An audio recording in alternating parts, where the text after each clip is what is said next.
அண்மை செய்தியை பார்த்து வருகிறோம். மானாமதுரையில் போலீசாருக்கும் அதிமுகவினருக்கும் இடையே தள்ளுமுள்ளு ஏற்பட்டிருப்பதாக அண்மை தகவல் கிடைத்திருக்கிறது.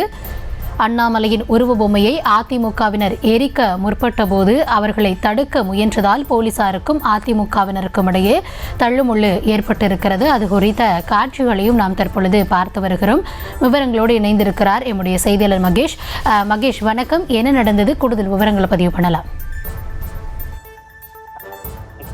கௌதம், மாநில தலைவர் அண்ணாமலை எடப்பாடி பழனிசாமியை விமர்சித்தது காரணத்தினால் சிவகங்கை மாவட்டம் இளையான்குடி பேரூராட்சியில் அதிமுக நிர்வாகிகள் நகரின் மையப்பகுதியில் சுமார் 50க்கும் மேற்பட்டோர் அண்ணாமலையின் உருவ பொம்மை நடு ரோட்டில் வைத்து எரித்தும் காலணிகளால் அடித்தும் அதிமுகவினருக்கு எதிர்ப்புகளை தெரிவித்தனர்.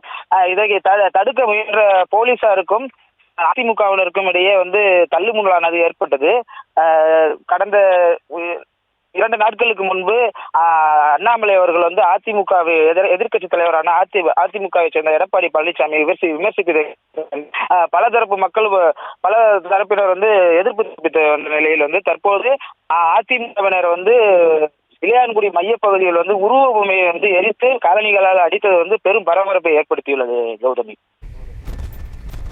விவரங்களுக்கு நன்றி மகேஸ்வரன்.